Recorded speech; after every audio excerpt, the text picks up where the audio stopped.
Bonjour et bienvenue sur ma chaîne. Aujourd'hui il fait très chaud ici en Suisse et on va parler d'un trépied qui lui aussi est très chaud à mon avis. C'est le Siri AM284 avec sa tête K20X. Est-ce que ce trépied vaut la peine? Est-ce qu'il vaut le prix? Je vais vous en dire plus d'ici un moment. Bougez pas.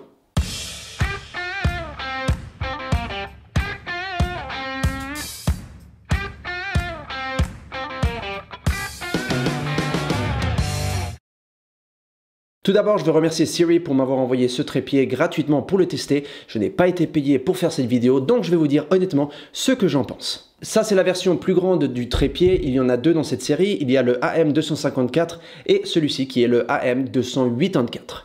La grosse différence, c'est un petit peu les pattes qui sont un petit peu plus larges et le poids qui est un tout petit peu plus lourd. Mais à part ça, c'est la même chose. Voyons ensemble, toi et moi, les différents points de ce trépied. Tout d'abord, ce trépied a 4 sections pour les pattes.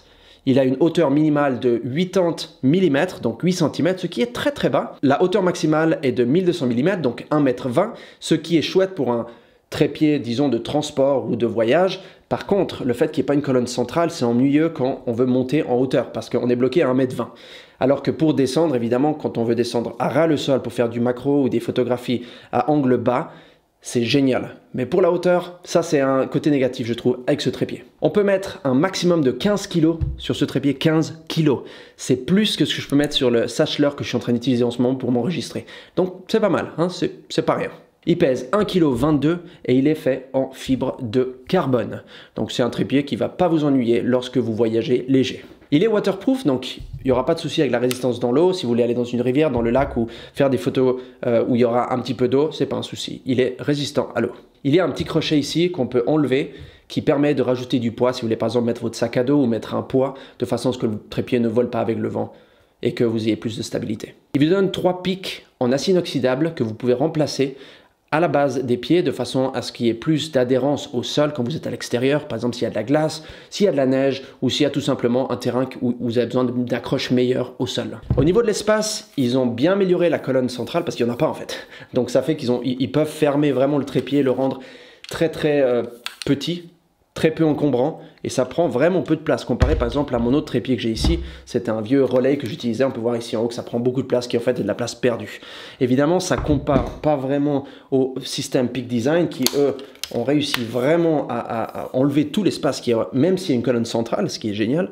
Mais voilà, donc c'est un petit peu un entre-deux et pour le prix, franchement, ça vaut la peine. Les pattes du trépied peuvent être ouvertes à 85 degrés, 55 degrés et 22 degrés. D'après l'angle que vous choisissez. Pour l'ajustement des pattes du trépied, ils ont ce qu'ils appellent un système semi-automatique. Donc en fait, tout ce que vous faites, c'est que vous levez ce truc bleu, vous le levez complètement, il se referme et là, vous pouvez tout simplement descendre et ça bloque l'angle que vous voulez sélectionner. Il vous donne des outils de façon à pouvoir ajuster la résistance des pattes du trépied sur le champ, ce qui est génial. Maintenant, parlons de la tête de ce trépied. Il y a 3 niveaux à bulles, ce qui est très pratique.